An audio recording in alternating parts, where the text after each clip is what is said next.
السلام عليكم ورحمة الله وبركاته. اللهم صل وسلم وبارك على سيدنا ومولانا محمد وعلى آله وصحبه أجمعين. ازيكم حبايبي، عاملين ايه؟ يا رب تكونوا بخير. كل جمعة وانتم طيبين وبخير. تعالوا مع بعض نحضر الغدا بتاعنا مع بعض. الوصفة بتاعتنا حلوة جدا وجميلة جدا. تعالوا بقى نشوف احنا هنعمل ايه، وما تنسوش اللايك والاشتراك وتفعيل زر الجرس عشان يوصلكم كل جديد ان شاء الله. تعالوا معايا. تعالوا بقى معايا نشوف احنا معانا ايه النهارده وهنعمل ايه. معايا الخضار زي ما انتوا شايفين كده، معايا كوسة وبطاطس وجزر، طماطم وبصل وفلفل، مقطعة فلفل من اللي هو الرومي ده، وفلفل حر سايباه زي ما هو. معايا البهارات بتاعتي السبع بهارات: ورق لورا، فلفل اسود، ملح.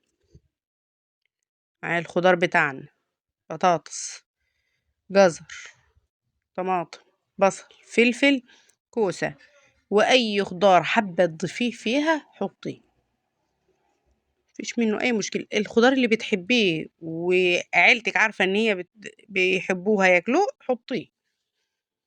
معايا هنا اللحمه انا غسلاها، بحب اشطف اللحمه كده شطفه يعني من مكان ايد الجزار وكده. الخضار والبهارات بتاعتنا زي ما قلت هقول لكم تاني: بهارات 7 بهارات، ورق لورا، فلفل اسود، وملح.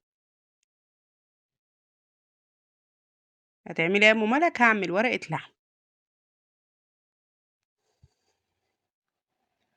هشوح اللحمه الاول، حاطه شويه زيت صغيرين مش كتير، شويه زيت صغيرين. هشوح اللحمه. طبعا الخضار بتاعي جاهز، شوح بس اللحمه الاول وبعدين اقول لكم هنعمل ايه في الخضار.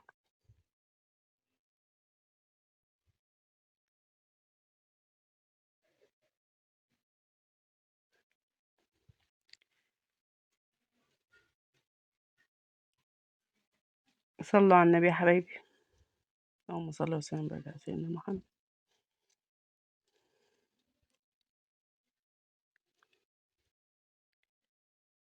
هنا هدي اللحمه تشويحه حلوه كده على الجنبين، وبعدين هناخدها بقى مع الخضار.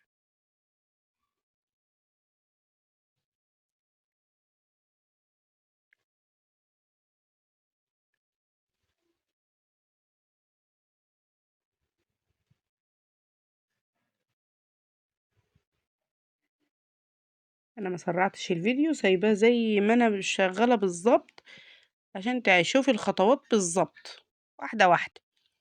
هنا معايا ورق فويل افرشه في الصينيه بتاعتي، وهحط عليه ورق الزبده، ورق فويل وفوقه ورق زبده.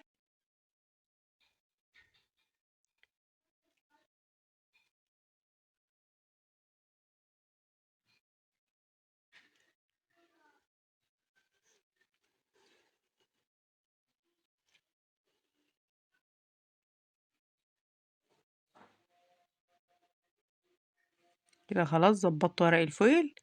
هنجيب ورق الزبدة واحطها عليها،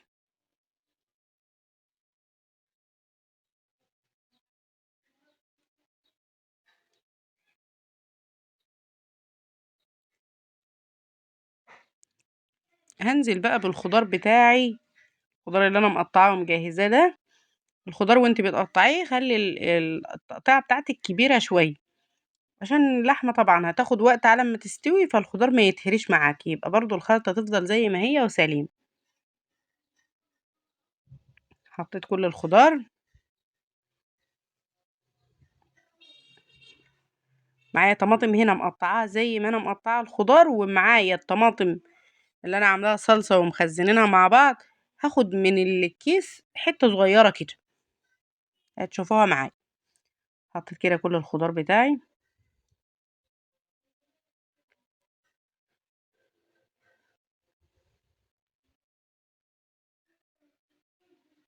هحط عليها شوية ملح وشوية فلفل اسود و7 بهارات، يعني هنبهر الخضار. تحطي الخضار البهارات بتاعته، ملح وفلفل اسود وال7 بهارات ورق اللورا، مش هحط فيها حاجة تانية غير كده. 7 بهارات، فلفل اسود والملح وورق اللورا.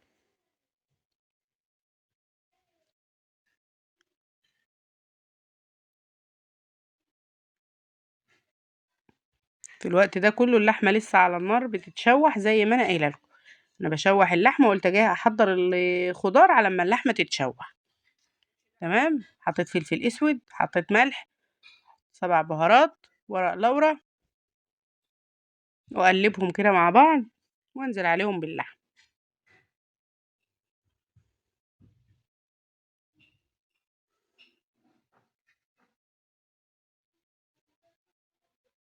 زي ما انتوا شايفين كده خلاص.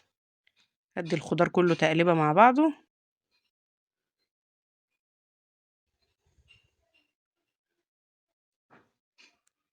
اللحمة بتاعتي بقى هحط عليها ربع كوباية مية. هي تقريبا ربع كوباية، يعني يمكن تكون اقل من الربع لكن مش هتزيد. ربع كوباية مية. حطيت هنا على اللحمة ورق لورا والحبهان ورشة فلفل اسود ورشة ملح. رشة فلفل اسود، رشة ملح، حبهان ولورا. ما حطيتش على اللحمة حاجة تانية اهو. فلفل اسود، ملح، لا وفي ال7 بهارات نسيت اقول لكم عليها. حطيت رشة ال7 بهارات كمان. كده بهرت اللحمة، بهرت الخضار.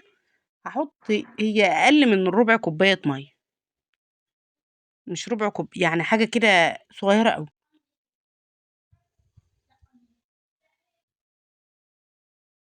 خليكم مركزين معايا. خطوات قدامكم واحدة بواحدة خالص، وبنعملها مع بعض، مفيش فيها اي لخبطة، بالراحة جدا. اقلبها الناحية التانية. انا قلبتها قبل كده برضو.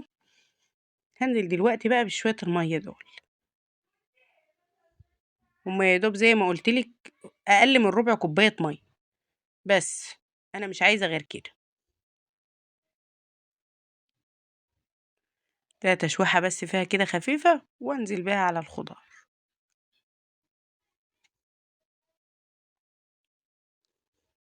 تمام كده. تعالي بقى نروح بقى على الخضار. احط اللحمة بتاعتي والصوص اللي نازل منها ده هحطه برضو على الخضار، مش هرميه. ورقة اللحمة بتحطلهاش اي مية خالص. تحطيش اي مية، الخضار بينزل مية وبتستوي منها فيها كده. اهم حاجة تقفليها كويس جدا. اهم حاجة تقفلي عليها كويس اوي. تقفليها كويس وتحطيها في الفرن على نار هادية زي ما بنسويها على البوتاجاز في الشوربة. على نار هادية وبتستوى معاكي وبتبقى زي الفل. هي بتاخد من ساعة لساعة ونص على حسب اللحمة ما تكون. لو اللحمة حلوة صغيرة وما بتاخدش وقت في السوا بتستوى بسرعة. هنا بقى حتة الصلصة اللي قلتلك عليها. هي حتة صغيرة، يعني انا ما اخدتش الكيس كله، انا قسمت، خدت حتة منه صغيرة. لان انا مش عايزة لون الخضار يبقى احمر، انا عايزاه اللون عادي بس معلقة صلصة كده خفيفة. هقفل بقى عليها كويس. اقفل ورق الزبدة الاول وبعدين الفويل. اهم حاجة التقفيلة بتاعتك تكون محكمة عليها جدا. البخار بتاعها منها فيها هو اللي هيسويها. كده تمام، قفلتها كويس. ولع الفرن. انا مولعه الفرن دلوقتي، الفرن بتاعي سخنة. هحطها وعلى نار هادية جدا وهسيبها بقى. مش هفتح عليها خالص دلوقتي، قدامي ساعة، ساعة ونص على ما افتح عليها. انا هعمل حتة لحمة كده في شوربة زي ما انتم شايفين. هشوحها في شوية فلفل اسود وحبهان وورق لورا. انا ما بحطش على اللحمة لما بكون بعملها شوربة غير فلفل اسود بس. ورق اللورا والحبهان والملح لما بتستوي بحط لها الملح بتاعها. حط لها بصلة احط لها طماطم واشوحها وانزل عليها بميه مغليه واسيبها برضو لحد ما تستوي بقى براحتها وعلى نار هاديه. سوي اللحمه والفراخ اي لحوم سويها على نار هاديه، مش هتاخد معاكي الوقت الطويل اللي هتاخده وهي على نار عاليه، ومش هتحتاجي ان انت كل شويه تزودي لها ميه، لا خالص. على نار هاديه مش هتحتاج اصلا انك تفتحي عليها الغطا خالص غير وانت بتشوفيها ان كانت استوت ولا لا.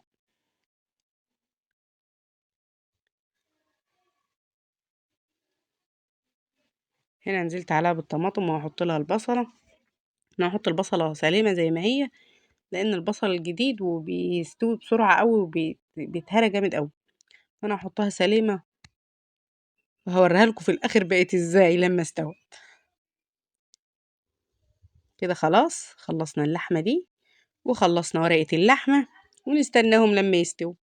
هنزل عليها بميه مغليه، متحطيش على اللحمه ميه برد، حطي عليها ميه مغليه.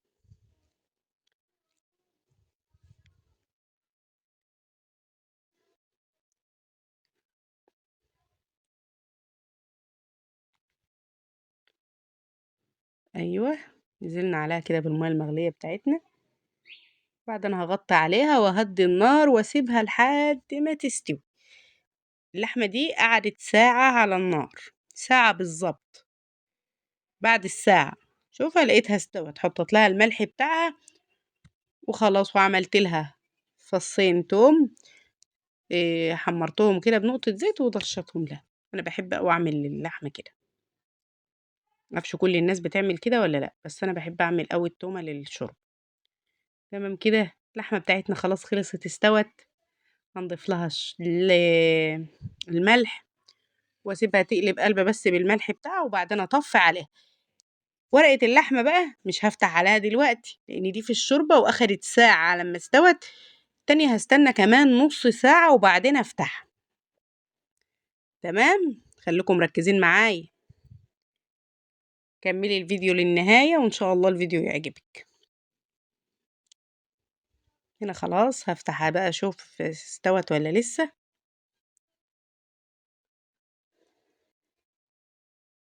هي لسه في الفرن، لسه الفرن والع ولسه سايباها في الفرن. انا قلت افتح بس اشوفها، لو استوت هشيلها، ما استوتش اسيبها لسه شويه.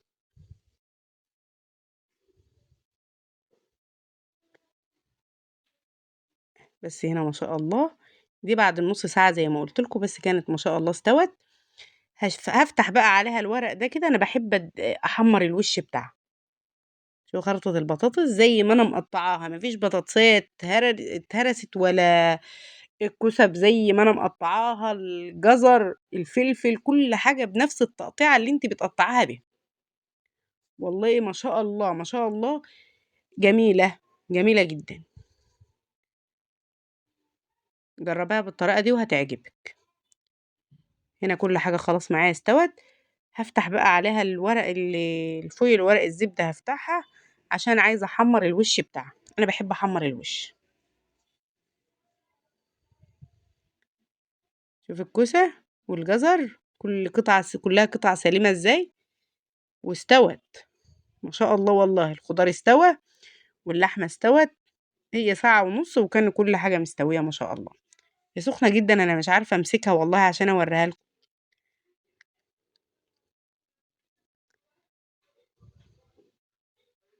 هنا انا مش هحمرها دلوقتي لان لسه وقت الغدا ما جاش، فهحمرها لما نيجي نتغدى، بس هوريها لكم برضه.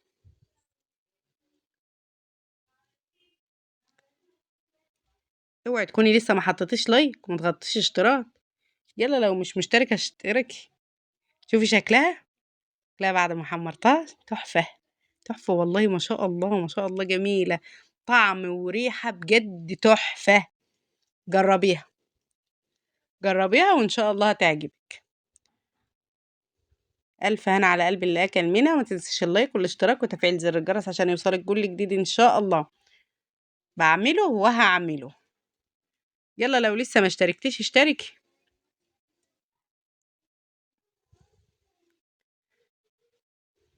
أشوفكم في فيديو جديد إن شاء الله يا حبايبي، مع السلامة.